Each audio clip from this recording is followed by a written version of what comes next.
I stood in the kitchen, butter knife still in my trembling hand, as the phone's glow burned through my tears. The toaster clicked. The candle's cinnamon scent lingered, but none of it softened what I'd just read. She can stay in the basement until she's gone. My daughter-in-law's words, followed by my son's laughing emoji, hung heavier than the winter wind rattling the back door. Basement. After raising him alone, after nursing his father through chemo, after 40 years in this house, I was reduced to a basement guest. We're about to begin, but if you'd like, share where you're joining from. It reminds me this story doesn't echo into silence, it lands somewhere real. Drop it in the comments, and don't forget to subscribe. The toaster clicked behind her, but Evelyn didn't flinch. Her phone buzzed again on the kitchen counter. Not urgent, not insistent. Just a casual ping, like any other group chat moment. She tapped the screen absently while buttering her toast, and then her breath caught in her throat. Jessica. She can stay in the basement until she's gone. Evelyn blinked. Mark. The emoji lit up beneath the message like a flare in the dark. It wasn't even a sentence, just a tiny yellow face laughing at her. Evelyn stared at it for too long, the glow of the phone's screen blurring slightly through her tears. Her fingers trembled as she set the phone down next to the sink. The ceramic coffee cup, warm in her hand, suddenly felt too heavy. She lowered it to the counter slowly, carefully, like a nurse setting a syringe tray on a crash cart. The kitchen stood silent except for the hum of the refrigerator and the soft whine of the wind sneaking under the back door. Evelyn stood there in her worn slippers, her housecoat tied in a neat bow, the house around her still smelling faintly of cinnamon from the candle she lit every morning. She wasn't surprised exactly, but that didn't mean it didn't cut. Her own son, her daughter-in-law who couldn't even say it to her face, just words typed in a chat they thought she'd never see. The same woman who'd kissed her cheek last week with fake kindness and said, "We'll figure out a long-term plan, okay?" A plan. The plan, it seemed, was to stash her in the basement like a broken lamp. She stared out the frosted window above the sink, the snowy backyard dull and gray. Her breath fogged the glass. Evelyn pressed one palm against the counter to steady herself. Then the landline rang, the only person who ever used it anymore. "Evelyn Parker," she answered, voice too calm. "Girl, what's wrong with your voice?" Gloria's sharp concern sliced right through her. Evelyn didn't answer right away. She just closed her eyes. "I saw a message," she finally said. "Jessica sent it to Mark. Probably meant for someone else, but—" Silence hummed between them. Gloria didn't ask what it said. She didn't need to. Evelyn walked slowly to the dining room, letting the phone cord stretch behind her. She lowered herself into her favorite chair, the one with the cushion that still held her shape, and looked at the empty seat across from it, where her husband used to sit. Her voice cracked. "She said I could stay in the basement until I'm gone, like I'm some leftover casserole." "Jesus," Gloria muttered. "That woman is colder than a Michigan winter." There was a long pause, and then Evelyn laughed softly. Just once, bitter and sad. Mark replied with a laughing emoji. "I'm coming over," Gloria snapped. "I'll bring coffee and the good kind of pie, and don't you dare say no." "No," Evelyn said, eyes hardening. "Don't come yet. I need to think. I need to sit with this for a minute." "Evie, I'm okay, I promise." Another silence. Gloria finally exhaled through the receiver. "You want me to key her car?" "Because I swear I will." That pulled a tiny smile from Evelyn. "Not yet." As she hung up the phone, Evelyn noticed her reflection in the living room mirror. Tired, yes. A little older than she felt. But behind her eyes, something else had started to shift. Something deeper than hurt. Heavier than betrayal. She rose from the chair and walked toward the old file cabinet in the hallway closet. The one with the manila folders her husband used to organize, the labels in his perfect print: mortgage, insurance, deed. Her fingers brushed the metal handle. She didn't know yet exactly what she would do. But she knew one thing for sure. She would never live one more day in that basement. The drawer stuck at first. It always did. Evelyn braced her knee against the old filing cabinet and gave it a sharp tug. The metal groaned, then relented with a reluctant rattle. The scent of old paper wafted out, a mix of dust and time, like the attic of a forgotten childhood. She pulled out the folder labeled Deed. Parker Home, tucked in between retirement and Barry, life insurance. Her late husband's neat penmanship still looked steady, untouched by the stroke that took him 8 years ago. The corner of the manila folder was slightly bent, as if someone had opened it too roughly once. Maybe her. Maybe Mark. She carried it back to the dining table and laid it flat in front of her, the overhead light turning the aged paper a faint yellow. Her fingers traced over the embossed county seal at the top like it might burn. There it was. Her name, Evelyn M. Parker. And below it, in thick black ink, Mark A. Parker. She stared at the name, anger bubbling beneath her ribs. It had been a kindness. A practical decision, they said at the time. Her husband had only been gone a few months. Evelyn, dazed and soft with grief, had listened to the banker, to the lawyer, to Mark, all of them nodding, assuring her it was just in case. In case of what? She whispered aloud. The name hadn't mattered then, not when Mark was helping shovel the driveway and checking in every other day, his grief still raw. Not when Jessica was still trying, still calling her Mom and pretending to mean it. But now that name on the paper felt like a loaded gun someone had left on her pillow. She picked up the page and held it to the light, as if clarity could shine through the ink. The house. Her house. Where she raised Mark. Where she nursed her husband through chemo. Where she planted daffodils along the back fence every April, was tethered to someone who'd reduced her to a basement guest in a text message. She set the deed down with more force than she meant to. The corner of her coffee cup rattled on the saucer beside it. Then she reached for the cordless phone, her hand steady now. 2 rings. Samuel Rhodes, came the familiar, deep voice on the other end. Samuel, it's Evelyn Parker. A pause, just long enough to register recognition. Then warmth. Evie, what can I do for you? She looked again at the name on the deed. Her throat was dry, but her voice was clear. I need to talk about removing Mark's name from my house. There was a beat of silence. She imagined Samuel adjusting his glasses, the way he always did when something serious landed on his desk. Are you okay? No, she said plainly. But I will be. He exhaled, the sound crisp in her ear. We'll fix it. Come in tomorrow. I'll pull the original documents. We'll look at everything together.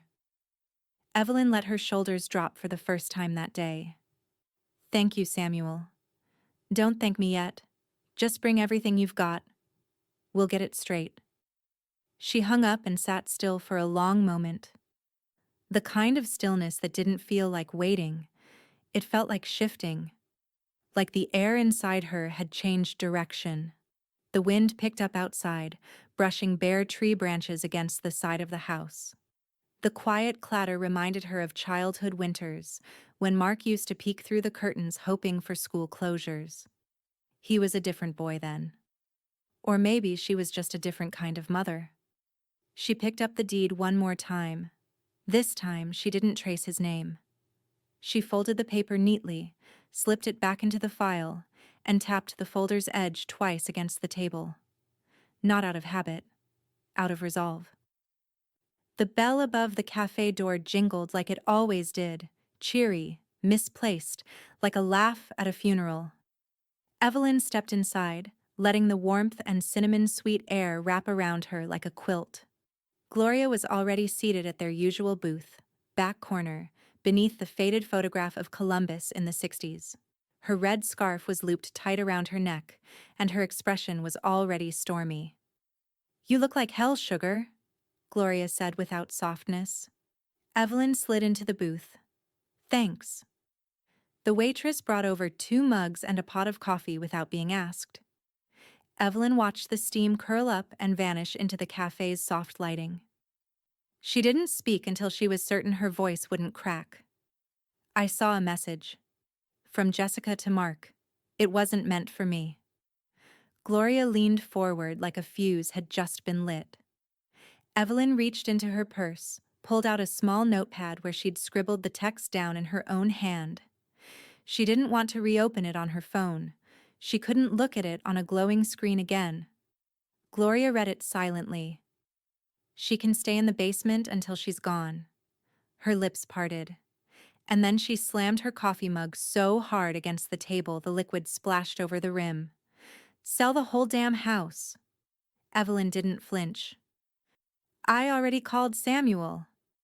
Gloria blinked. The righteous anger on her face didn't fade, but something else joined it. Pride.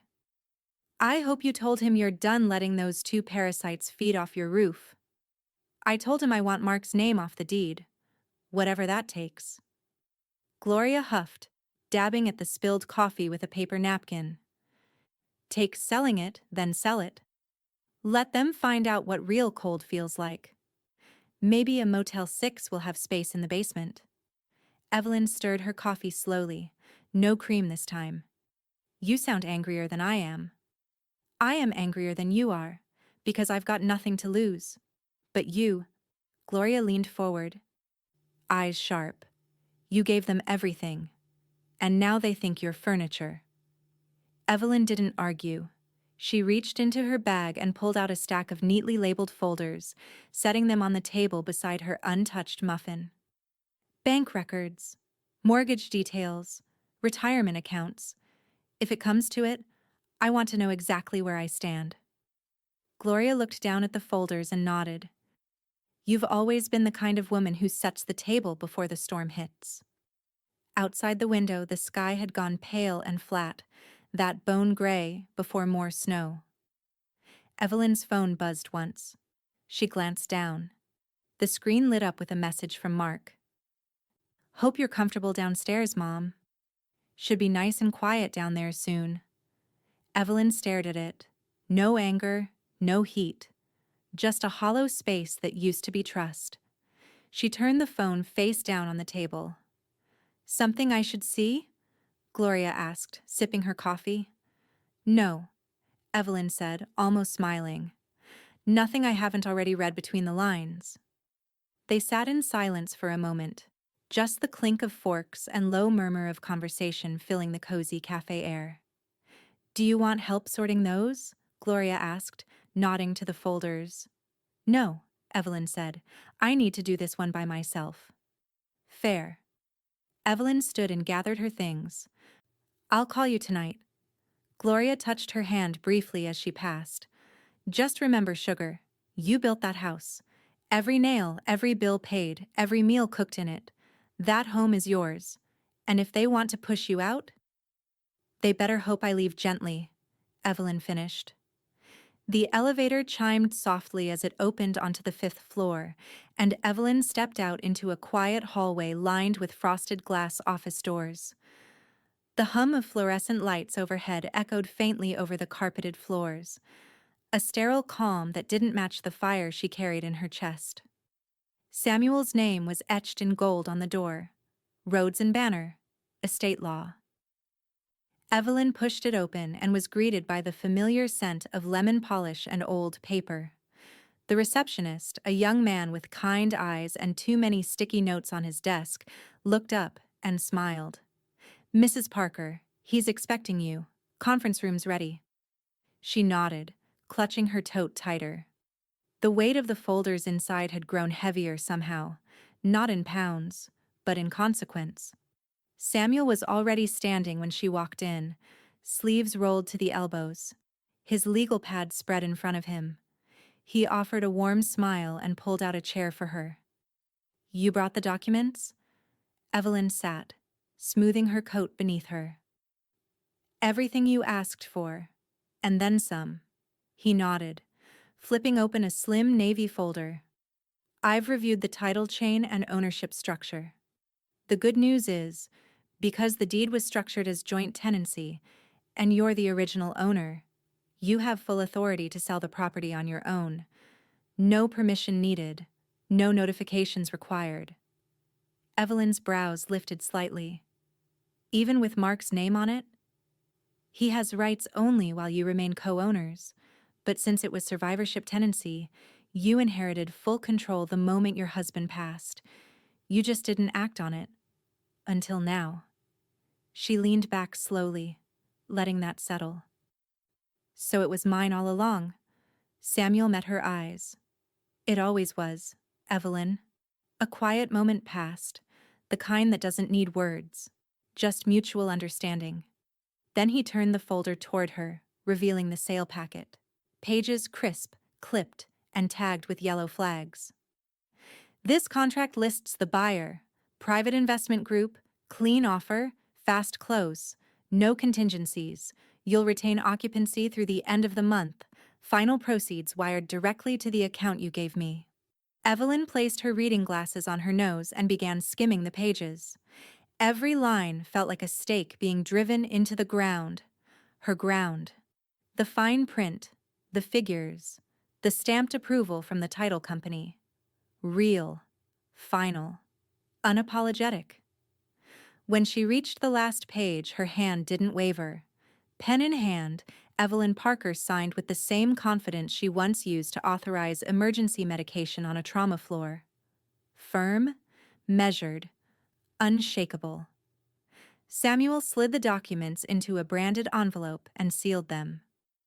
I'll take these down to the county recorder's office myself. She stood.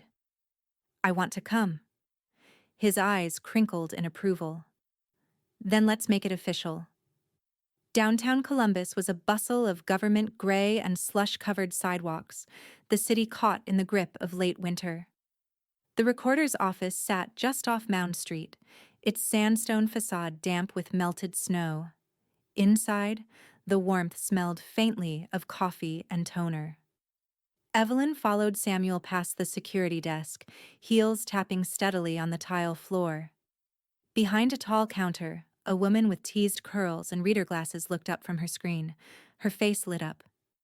Well, I'll be... Evelyn May Parker? Evelyn smiled, surprised. Donna Briggs? In the flesh. Donna chuckled, already reaching for the stamp. Still making waves, I see. Trying to stay afloat, Evelyn replied. Samuel passed over the envelope. Donna flipped it open with practiced ease, scanning quickly. Looks like a clean file, all here. A heavy thunk echoed through the room as Donna stamped the top page, ink smearing across the county seal like a verdict handed down. That's that, Donna said, handing the copies back. It's officially recorded. You just sold your house. Evelyn took the envelope in both hands, a strange warmth blooming in her chest. Not guilt, not fear, power. She turned toward the wide glass exit doors. Snow had started falling again, slow and silent, like it didn't need permission. The cafe was quieter in the afternoon, with the lunch crowd gone and the snow whispering steadily outside. The sky had gone heavy with that low, silvery light that made even headlights seem dim. Evelyn pushed open the door and stepped into the warm, cinnamon-laced air. Gloria was at the counter, arguing playfully with one of the college-aged baristas over the last slice of pecan pie. You already had one, the girl teased. I'm about to hear something that'll either make me cry or cackle, Gloria said, handing over a 5. Either way, I need sugar. Evelyn smiled softly as she approached. Gloria turned, eyes scanning her face. You look... different. I feel different. They slid into the corner booth. Evelyn didn't take her coat off. Instead, she pulled her purse into her lap and unzipped it slowly, like she was opening a letter she'd waited years to read. From it, she removed the thick manila envelope. Gloria stared. That it? Evelyn nodded. You did it? Before Evelyn could speak, her phone buzzed gently on the table. A call. Samuel Rhodes. She answered on speaker, not breaking Gloria's gaze. Evelyn, Samuel said, his voice even but energized. Just wanted to let you know. Everything's signed, filed, and funded. Contract secured. It's done. Evelyn closed her eyes for a moment. Done. Not a plan. Not a maybe. Not a stack of papers waiting on a desk. Done. She let the breath out slowly, deeply, like her lungs had been holding it in since the moment she saw that text. She opened her eyes. Thank you, Samuel. You did the hard part, he said. I'll send the wire confirmation later today. Give yourself a moment, Evelyn. You earned it. She hung up. Gloria didn't speak right away. She just looked at her friend. Really looked. As if trying to memorize her before and after. How do you feel? She finally asked. Evelyn was quiet for a moment. Then she smiled. I feel like I finally stood up inside my own life. Gloria exhaled hard and slid out of the booth, walking around to Evelyn's side and wrapping her in a hug so tight it knocked the envelope sideways. Evelyn let herself be held. Not out of weakness, but because it was safe here. Because for the first time in years, she didn't feel like she was bracing for anything. Outside, the snow had thickened, softening the world into quiet. The view from the cafe window looked out across the neighborhood, a sleepy corner of the cul-de-sac, where mailboxes leaned just slightly from years of winter and front yards were still littered with deflated Christmas lights. Somewhere out there, her house, no, the house she used to own, sat under the same sky, and Mark had no idea it was gone. Evelyn turned toward the window, the weight of reality finally catching up with her. She imagined him stretched out on the living room couch, some smug football game playing, Jessica clattering around in the kitchen, the two of them wrapped in certainty. She almost pitied them. Almost. Gloria slid back into her seat and pointed a plastic fork at the envelope. You know what the best part of all this is? Evelyn tilted her head. You didn't raise your voice. You didn't slam doors. You just signed. You made a phone call. And you set the fuse. Evelyn smiled again, this time slower, quieter, like a woman who knew exactly what was coming. I just hope they don't burn their fingers trying to figure out where the fire's coming from. The bell over the door jingled again as a family entered, stamping snow from their boots. Evelyn stood, sliding the envelope back into her purse. Want to drive by the house? Gloria offered. Not yet, Evelyn said. I want them to feel the floor give out while they're still dancing. The snow fell in thick, lazy flakes that clung to the glass like petals. Evelyn sat in the armchair by her front window, the one she'd kept in perfect condition all these years, even as Mark complained it was outdated. A faded blue throw draped across her knees. Her tea had gone lukewarm in her hands, but she didn't move to warm it. Outside, the cul-de-sac was blanketed in quiet. Tire tracks crisscrossed fresh snow like soft scars. Trash bins stood like frozen sentinels at the edge of driveways. Wind chimes on the Darby's porch offered a hollow, aimless tune. Evelyn watched it all with the calm of someone who had already turned the page. Her phone, resting on the side table, buzzed once. She didn't look. It buzzed again. Then a third time. Finally, she sighed and unlocked it. Thumb slow, deliberate. Mark's voice played through the speaker. A voicemail. Evelyn let it run without lifting the phone. Hey, Mom. Just had the HVAC guys swing by. Jessica's been talking about redoing the kitchen. You know how she is. I think once you're, settled downstairs, we'll start getting measurements. This place is gonna look amazing. Anyway, just wanted to give you the update. Hope you're staying warm down there. He ended with a chuckle like it was a sitcom punchline. Evelyn stared at the now silent screen, lips pressed into a line, as if it were theirs, as if she were already gone. She opened Facebook, not out of curiosity, but to clean house. Jessica had posted a photo of the living room, her living room, with the caption, "Love this house. Can't wait to call it ours for good." Dozens of likes, comments from friends Evelyn barely remembered.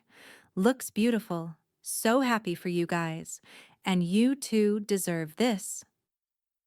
Evelyn tapped the three dots in the top right corner and hit Hide Post. Another tap. Unfollow. Then another. Remove tag. She moved through it like she was vacuuming sand from a carpet. Not angry. Just done. When she was finished, she set the phone down and leaned back. The silence wrapped around her again like a warm, heavy coat. No footsteps above. No thumping bass. No forced conversation. Just her, the storm outside, and the satisfying knowledge that every room they walked through, every plan they made, was built on an illusion that wouldn't last. The doorbell rang. She didn't jump, just stood slowly and walked to the door, already knowing who it would be. Gloria, cheeks pink from the cold, stood holding a covered pie tin with oven mitts still on both hands. "You didn't answer your texts, so I brought bribes." Evelyn smiled and stepped aside. "You're lucky it's pie." "Peach and bourbon," Gloria said, brushing snow off her coat. "Because this weather's for drinking, but neither of us should start that early." In the kitchen, Evelyn pulled plates from the cabinet while Gloria removed the foil with a dramatic flourish. "You know," Gloria said as she sliced, "there are women who'd throw a party after doing what you did. Invite people, hire a DJ, make it a whole thing." "I'm not those women," Gloria smirked. "No, you're worse. You're the quiet ones, the ones who walk away without slamming the door, and that scares them more."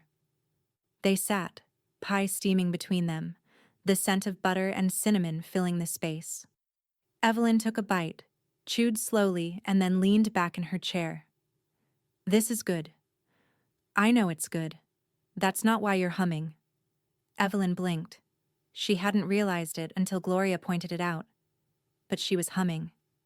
A soft tune from her childhood, one she couldn't even name, rising without invitation. "I guess I feel clear," she said. "You look it."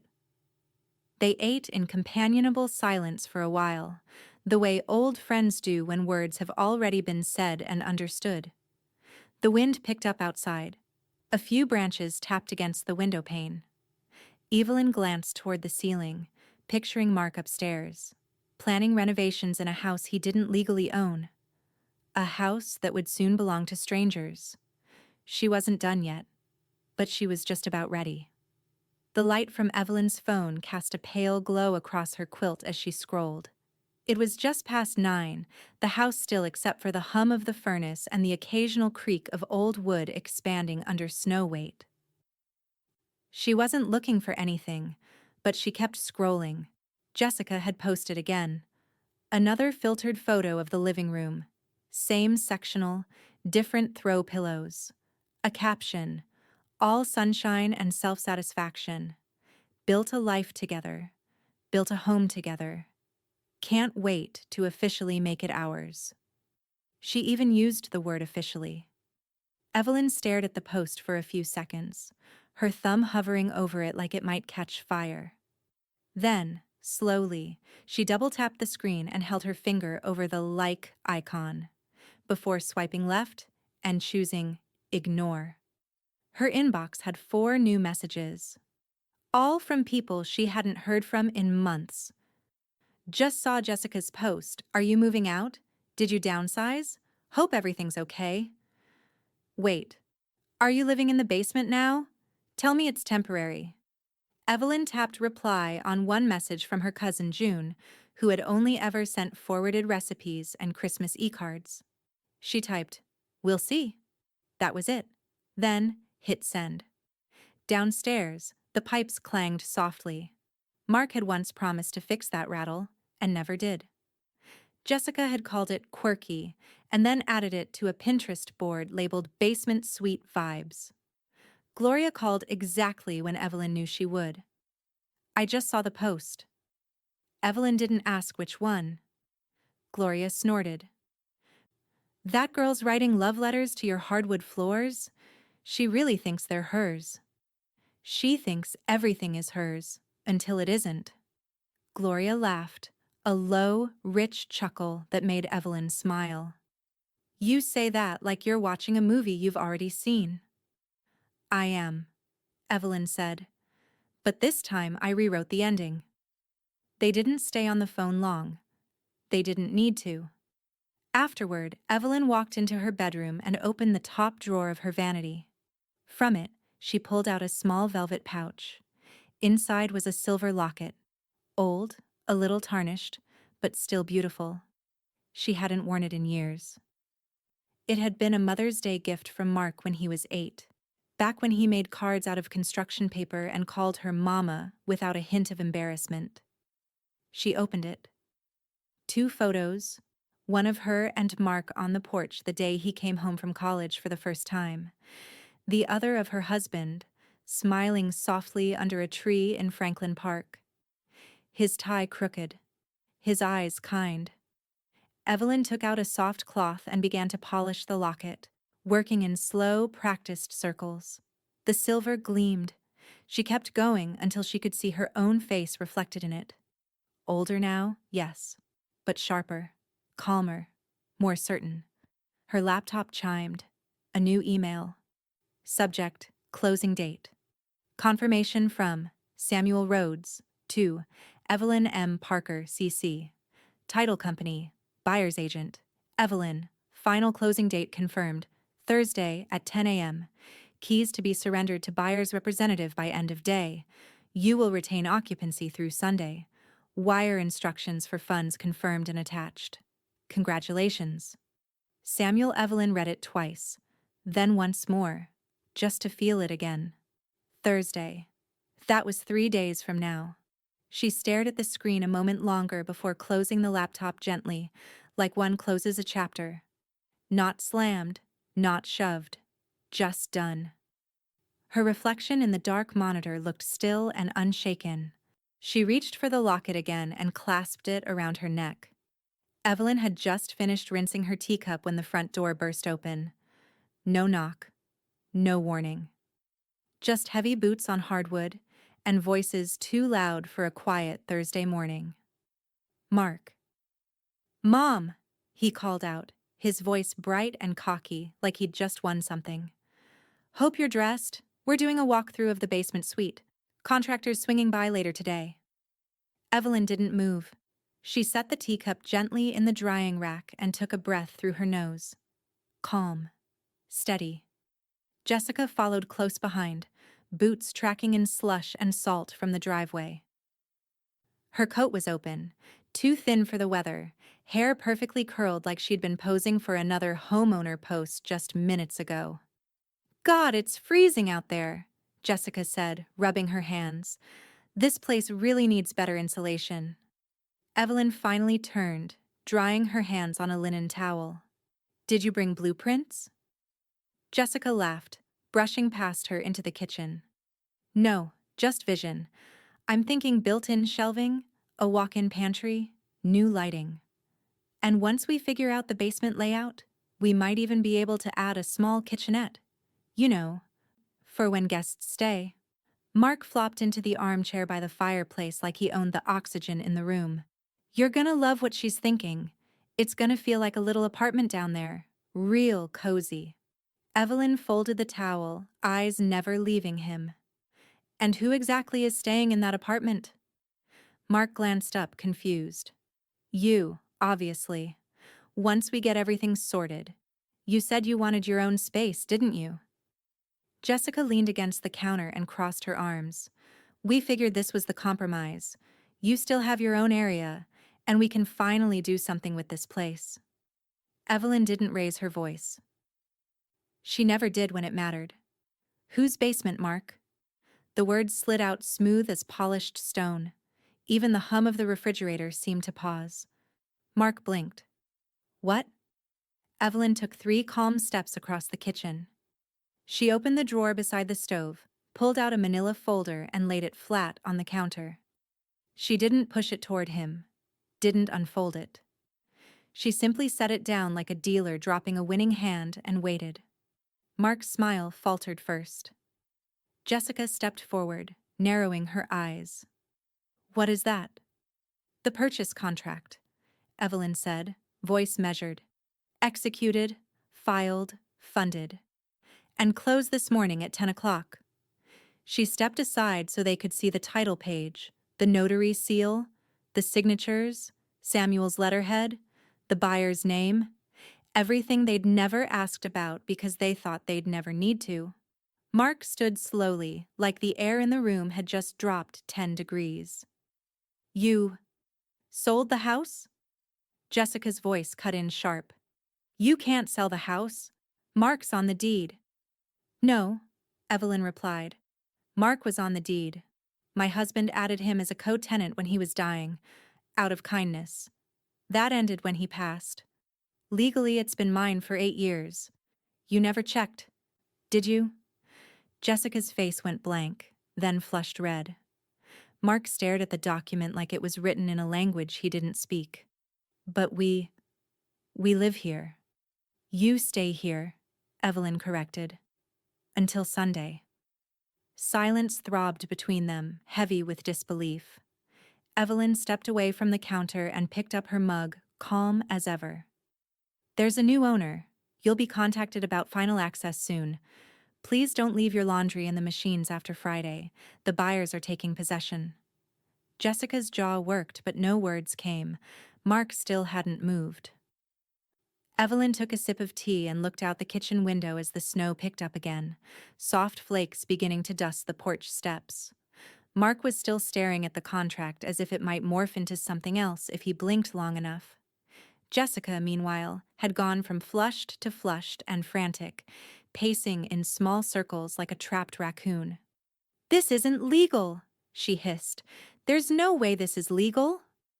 Evelyn took another sip of her tea. And yet, here we are. Jessica yanked the folder toward her and began flipping through the pages, fingers clumsy, eyes scanning too fast to absorb anything. This doesn't make sense.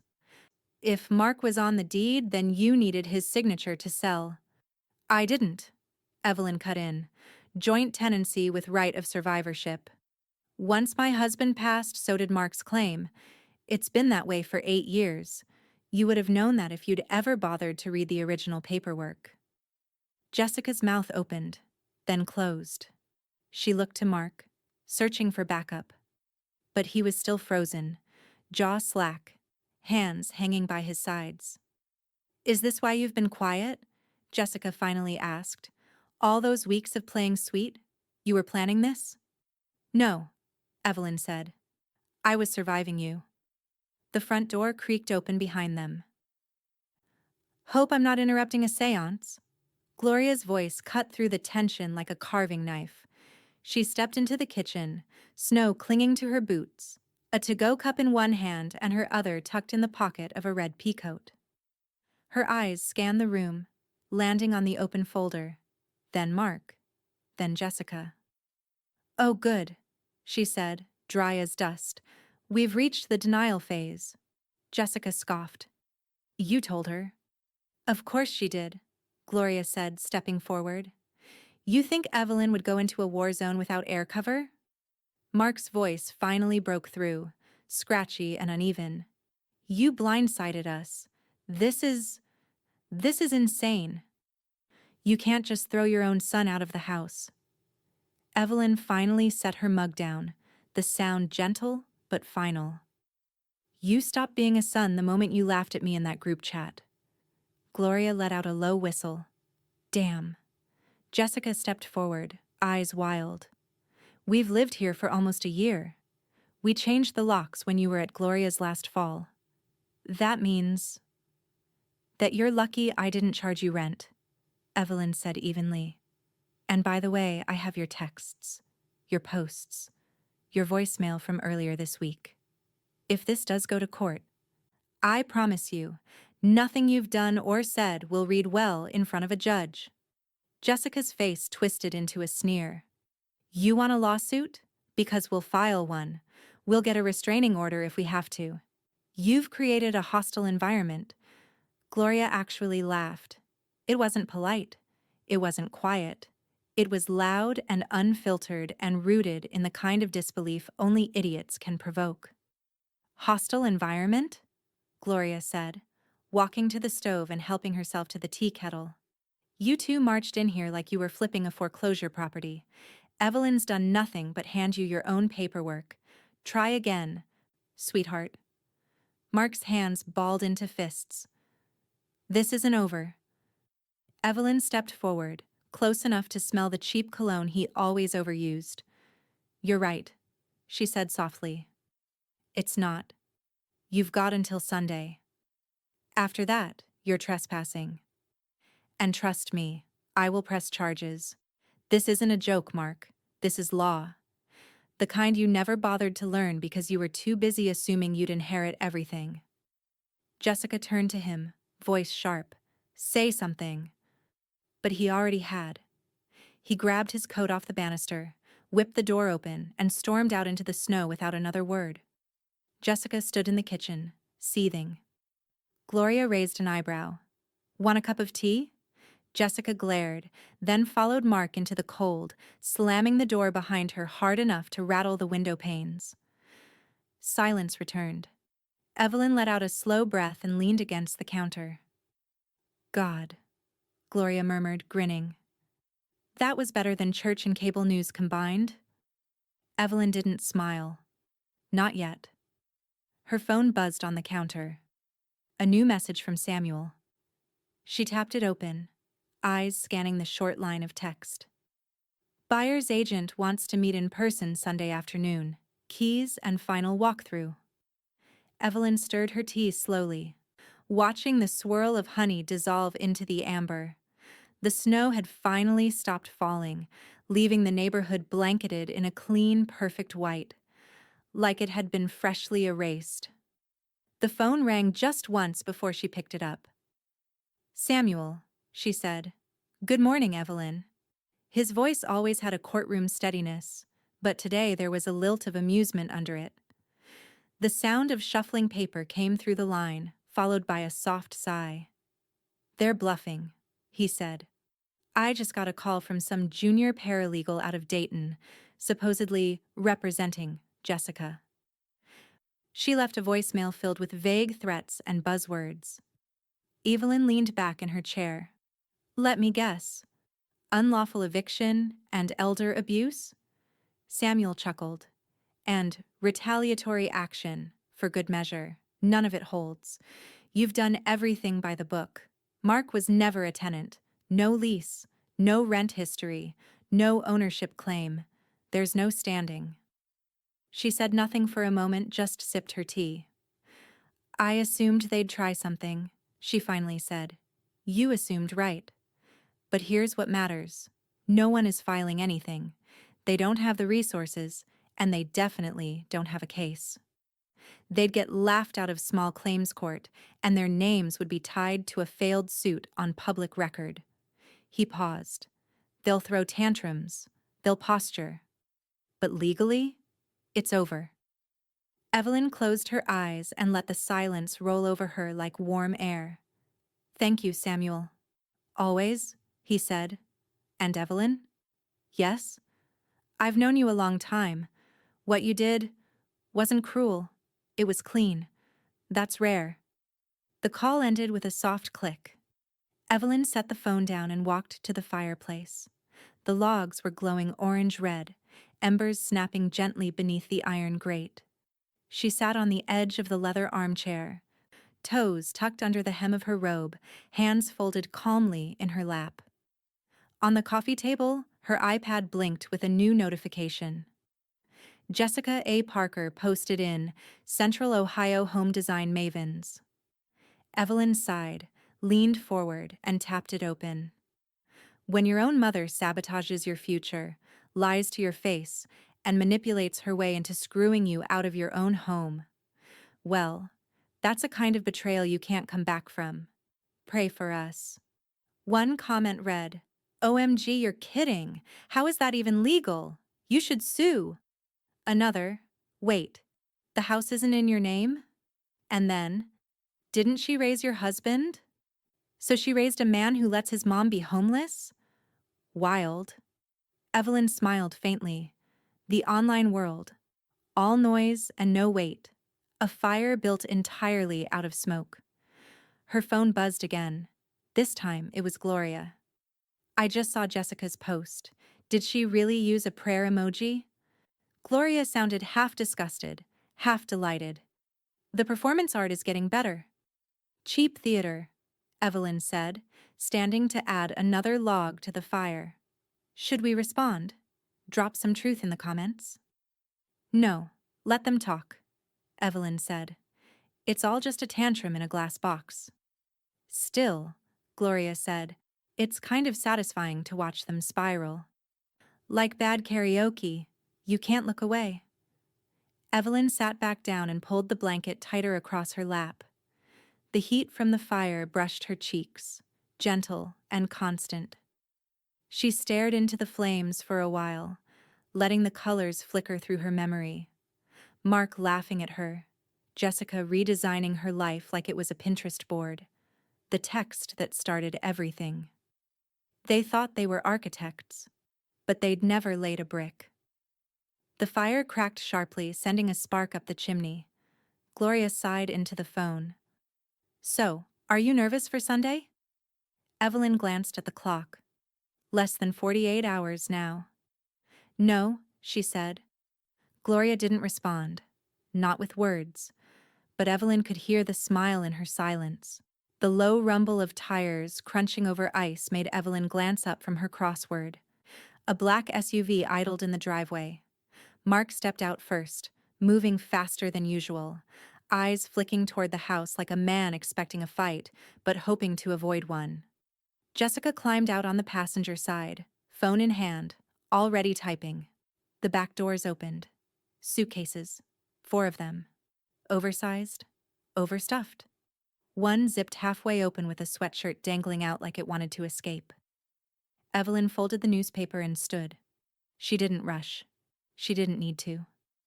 By the time she opened the front door, Mark was halfway up the walk, dragging 2 bags behind him, breathing heavily through his nose. What are you doing? Evelyn asked, stepping onto the porch. He didn't look at her. We're moving in. No, she said. You're not. Jessica came up behind him, her heels crunching through the slush. This is harassment, she snapped. We have the right to access our residence. Evelyn stepped forward, planting herself between them and the door. You don't have a residence here. Mark dropped the bags and stood straighter, trying to puff himself up like he did when he was 15 and grounded. We already talked to an attorney. If we're not allowed in the house, that makes it an unlawful eviction. You are guests, Evelyn said calmly. Not tenants. No lease, no rent, no contract. You are here on borrowed time, and now that time's up. Jessica waved her phone like it was a badge. We're calling the cops. Good, Evelyn said, folding her arms. I already did. Across the street, the curtains in the Clarks' front window fluttered. Next door, the elderly couple with the bird feeders stepped onto their porch, coffee mugs in hand. By the time the cruiser rolled around the corner, half the cul-de-sac had found an excuse to be outside. Gloria appeared like clockwork, phone already in video mode, her voice low and steady as she narrated into the mic. And here we have Jessica and Mark Parker, trying to strong-arm their way into a house they don't own. Look at those bags. You'd think they were checking into a hotel, not trespassing. Jessica spun on her heel. You can't film us. Gloria didn't blink. Public sidewalk, First Amendment, smile, honey. The police cruiser came to a stop at the curb. A young officer stepped out, followed by a second older cop who scanned the scene with quiet precision. Ma'am? The younger one asked Evelyn. I'm the homeowner, Evelyn said. handing him a copy of the sale contract and ID in one motion. They were previously allowed to stay here, but that permission ended Sunday. They have no legal right to enter. The officer reviewed the papers, his expression tightening with focus. The older cop stepped beside him, reading over his shoulder. "And you two are—" the older one asked Mark and Jessica. Jessica started first. "This is my mother-in-law. She sold the house out from under us. We lived here. You can't just put people out in the snow." The younger cop looked up. "You lived here without a lease?" Mark hesitated. "It was family, but we stayed here. That counts for something." The older officer shook his head. "Not in Ohio. If you weren't paying rent and there's no lease, you're not tenants. You're guests. And if she says the invitation's over, then it's over." Jessica's mouth opened and closed like a fish gasping for air. "You can retrieve your personal belongings with the owner's permission," the cop added. "But you can't force entry, you can't move in, and you definitely can't claim squatters' rights after the house has been sold." Mark's face had gone pale. Jessica looked ready to scream. "Clear enough?" Gloria asked, still filming. "Ma'am," the younger cop said to Evelyn, "would you like us to stay while they collect their things?" "I think they've brought enough bags for someone else's house," Evelyn said. "Nothing inside belongs to them anymore." The officer nodded. Jessica grabbed one of the bags and hurled it back into the SUV. "This isn't over." "It is," Evelyn said quietly. The elevator doors opened with a soft ding, and Evelyn stepped into the fifth-floor hallway of Rhodes and Banner for the second time that month. Same frosted glass, same scent of lemon polish and paper. But this time, the weight she carried wasn't in her hands, it was gone from her chest. "Right on time," Samuel said, rising from his chair as she entered the conference room. He was wearing a darker suit than usual, a touch more formal, and his wire-rimmed glasses rested halfway down his nose as he sorted through a stack of papers. "You look good," he added. "Lighter. I feel like I took a stone out of my pocket," Evelyn replied, settling into the chair across from him. "The kind you don't realize you've been carrying until it's gone." Samuel smiled, then slid a set of documents across the table. "As discussed, updated will, revised power of attorney, and new directives. Everything here reflects your wishes. All we need now are signatures and a witness." Evelyn pulled her reading glasses from her purse and opened the folder. The first few lines confirmed what they'd discussed over the phone.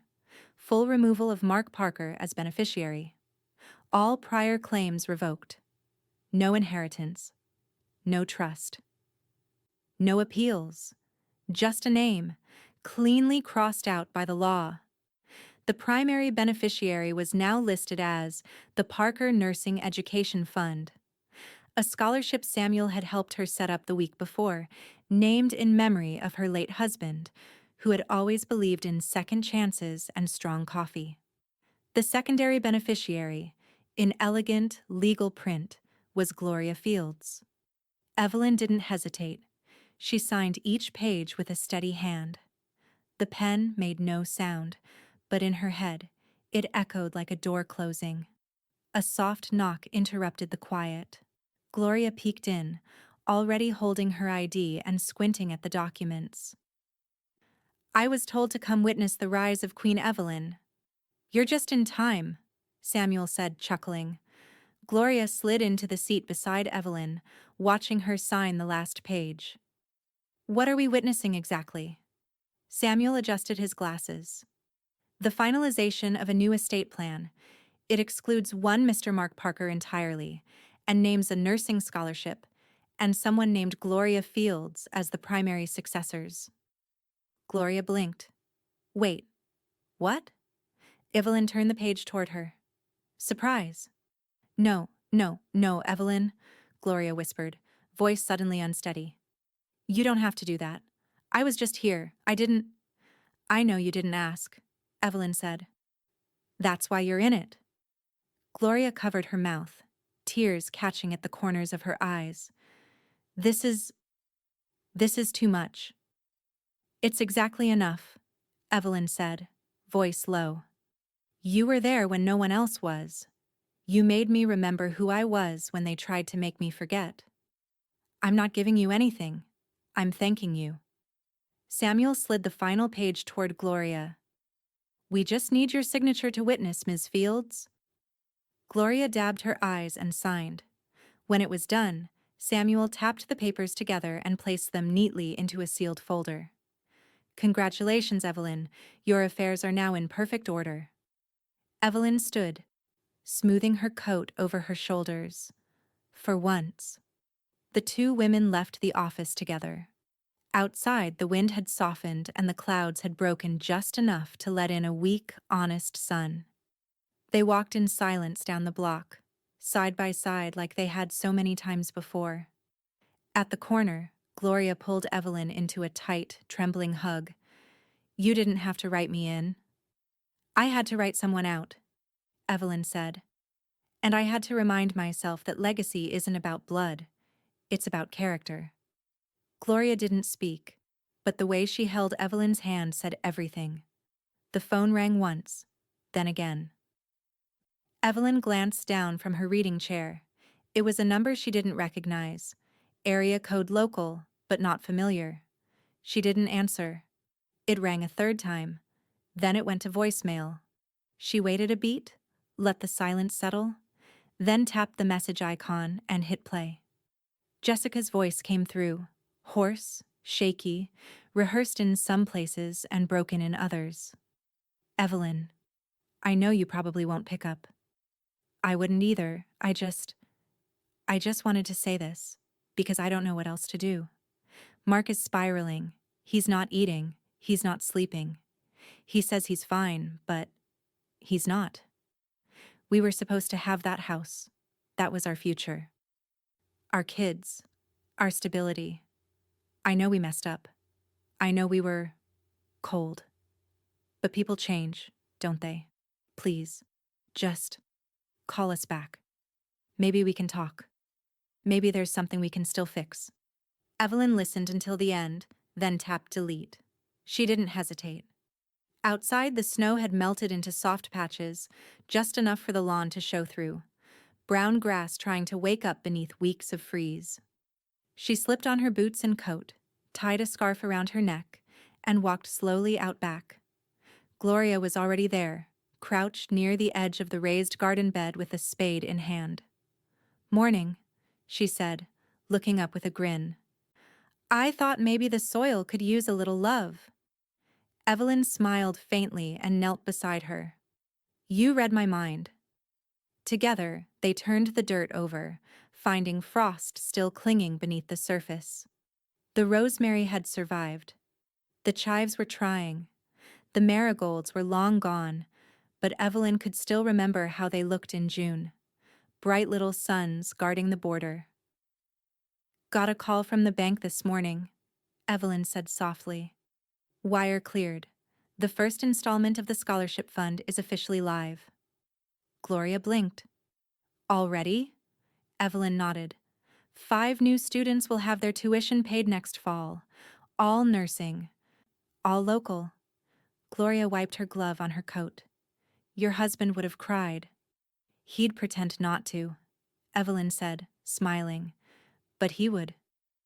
The house behind them stood quiet, warm light in the windows, a soft breeze rattling the wind chime under the eaves.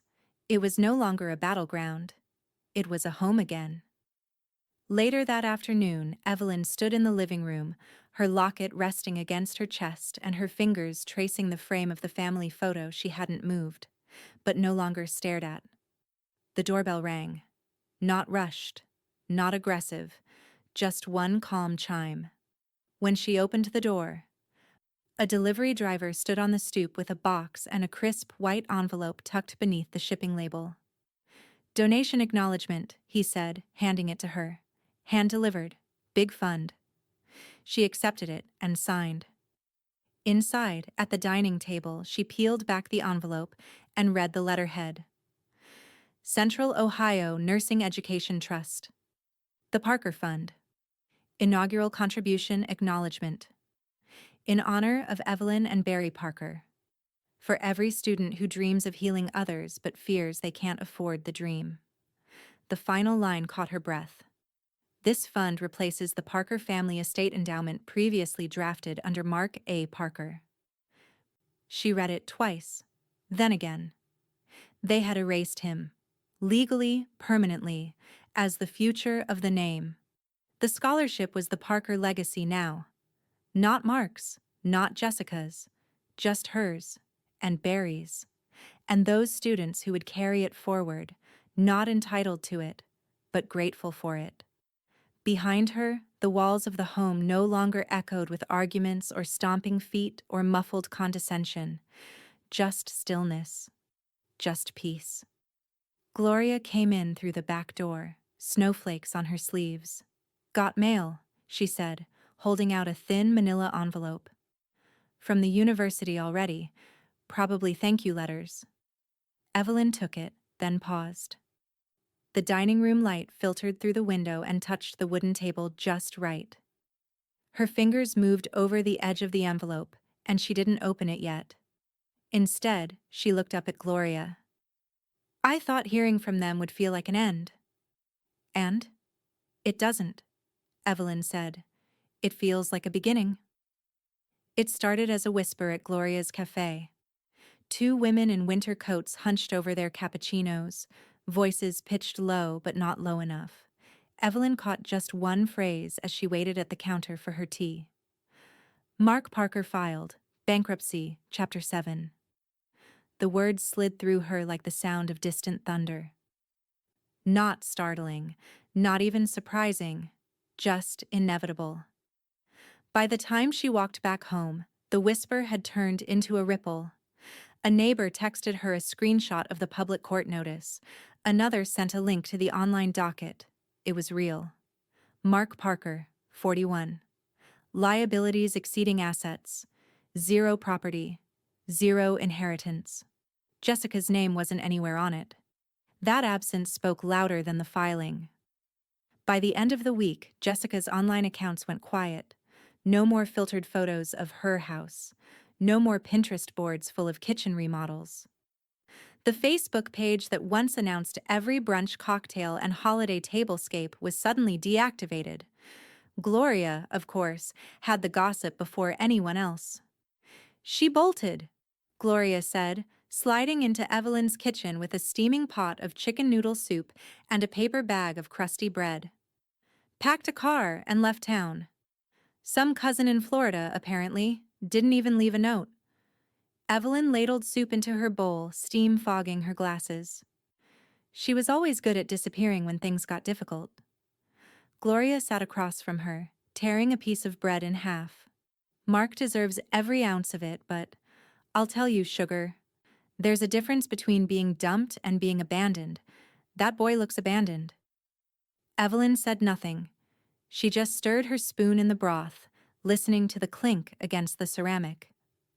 Later that night, she moved quietly around the living room, packing small things into a cedar chest. Not for storage, for safekeeping. A photo of Barry holding Mark as a baby. A pair of salt and pepper shakers from their first apartment. The crocheted blanket her mother had made for her wedding shower. Each object went in with care. Not grief, not bitterness, just acknowledgement. She hummed while she worked, a tune she didn't even recognize. Light and effortless, carried on her breath the way snow drifts across a quiet street. For the first time in years, she didn't feel tethered to the past. The next morning, the mail arrived with a thick envelope on university letterhead. She slid it open with a butter knife at the kitchen counter. Inside was a stack of handwritten notes. "Dear Mrs. Parker, thank you for believing in me. Nursing has always been my dream, but tuition made it feel impossible. Because of your fund, I can finally enroll this fall. I promise to carry your husband's name with honor. I want to work in oncology after what my family went through. Thank you for giving me this chance. I never thought someone who doesn't even know me would change my life. Thank you for proving me wrong. Each letter was signed in different handwriting, sharp, round, blocky, messy, but all carried the same undercurrent: gratitude. Evelyn pressed the bundle against her chest and closed her eyes. The house was silent except for the ticking of the old clock in the hall. But the silence wasn't empty anymore. It was full. Full of voices, futures, possibilities she would never see but could still claim as hers. Gloria came by that evening with more soup, claiming she'd accidentally made too much again. "Let me guess," she said, settling in on the couch. "You read the letters 3 times already." "4," Evelyn admitted. Gloria grinned. "You're glowing. Like you dropped 10 years. Maybe I did." They sat together, bowls balanced in their laps, the fire snapping gently in the grate. Evelyn looked at her friend, at the house that now held nothing but peace, and at the silver locket resting against her collarbone. She smiled. Light as snow, the world outside had turned white again. Evelyn stood at the front window, her palms resting lightly on the sill, watching as the morning sun spilled across the cul-de-sac. The snow blanketed every yard, smoothing the rough patches, covering the trash bins and cracked sidewalks, turning it all into something clean. Her breath clouded faintly on the glass. She opened the window an inch, enough for the cold to rush in sharp and alive. The air bit her cheeks, but she drew it deep into her lungs anyway. Crisp, honest, her kind of air. Across the street, Gloria shuffled down her front walk, bundled in a green parka, a knit hat slouching off one side of her head. She spotted Evelyn instantly and lifted a mittened hand. Evelyn raised her own in reply, and they shared a smile across the snowy quiet. 2 women who had weathered storms and somehow come out lighter. The mail truck rumbled up the street, tires crunching through slush. Evelyn slipped into her boots and walked out to meet it, scarf snug around her neck. "Morning, Mrs. Parker," the carrier said, handing her a small stack. Inside, she sorted through them at the dining room table. A few bills, a catalog she didn't want, and one red envelope, her name written in Samuel's neat script. She slid her finger under the flap. Inside, a holiday card with a snow-dusted courthouse on the front. Inside, Samuel's steady handwriting. "Evelyn, may this season bring you the same peace you fought so hard to claim. Proud to know you." She touched the words with her fingertips, then propped the card on the mantel. The fire's glow caught the silver lettering, making it shimmer. Later that afternoon, another envelope arrived by courier. This one larger, heavier, marked with the seal of the Central Ohio Nursing Education Trust.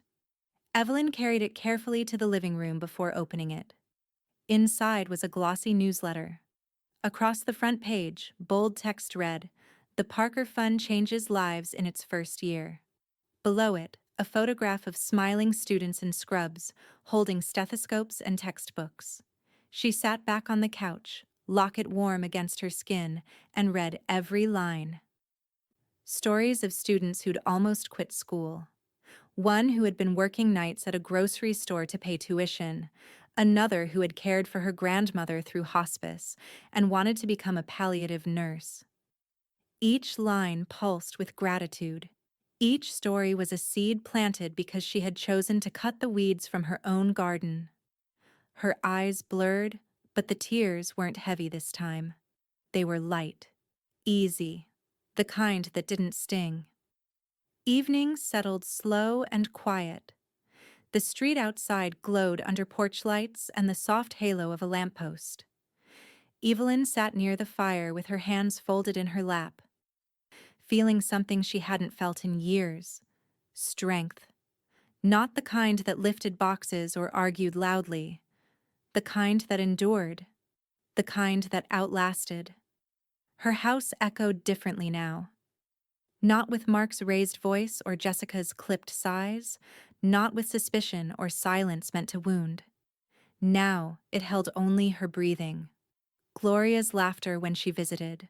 The occasional knock of the mail. Peace. Pure, unbroken peace. She stood once more at the front window. The cul-de-sac was still. The snow sparkled under the lamplight, every flake its own tiny jewel, and she smiled, steady and sure. Because they had written her basement into a text message. And she had rewritten the ending,